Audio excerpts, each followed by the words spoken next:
छोटे से गांव में आरव नाम का एक लड़का रहता था। वह चालाक था, होशियार था, लेकिन वह एक बहुत बड़ा शरारती भी था। आरव को ईमानदारी से मेहनत करना बिल्कुल पसंद नहीं था। उसे लगता था कि दुनिया में सब कुछ सिर्फ चालाकी से जीता जा सकता है।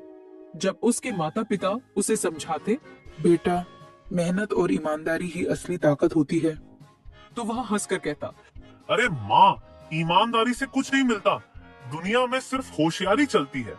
लेकिन आरव यह नहीं जानता था कि उसकी यही सोच उसे एक बड़े सबक की ओर ले जा रही थी। एक दिन गांव में एक रहस्यमयी संत आए। लोग उनके पास जाकर आशीर्वाद ले रहे थे। संत ने घोषणा की, जो सबसे होशियार और बुद्धिमान होगा उसे मैं एक जादुई शक्ति दूंगा। आरव को यह सुनते ही बहुत मजा आया। उसने सोचा, अगर मुझे जादुई शक्ति मिल जाए तो मैं दुनिया का सबसे ताकतवर इंसान बन जाऊंगा। वह संत के पास पहुंचा और चालाकी से बोला, महात्मा जी, मैं इस गांव का सबसे समझदार लड़का हूँ। मुझे ऐसी शक्ति दें जिससे मैं सबसे आगे निकल जाऊं। संत मुस्कुराए और बोले, ठीक है, मैं तुम्हें एक अनोखी शक्ति देता हूँ। आज से तुम जब चाहो अदृश्य हो सकते हो। आरव की आंखें चमक उठी। अब वह दुनिया को अपनी मुट्ठी में कर सकता था, या शायद वह यही सोचता था। अब आरव को जब मन करता वह अदृश्य हो जाता।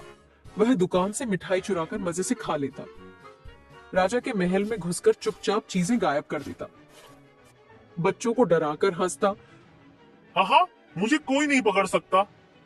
वह खुद को अजेय समझने लगा, पर उसे अंदाजा नहीं था कि उसकी यही चालाकी उसे सबसे बड़ी मुसीबत में डालने वाली थी।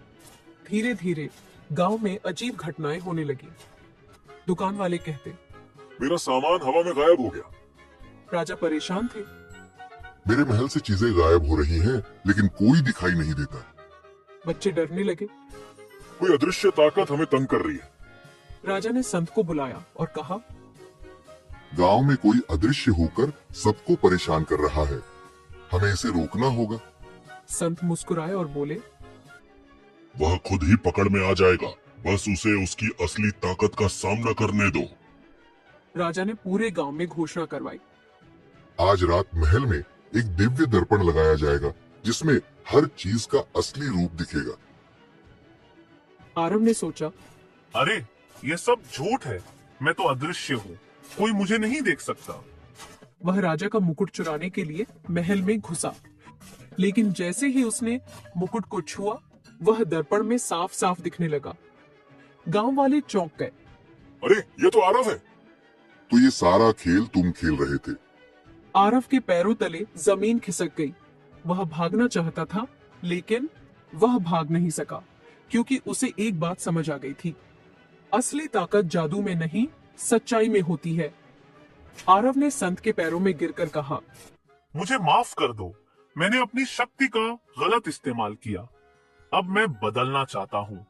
संत ने कहा, बेटा, शक्ति कभी बुरी नहीं होती। उसका इस्तेमाल बुरा हो सकता है।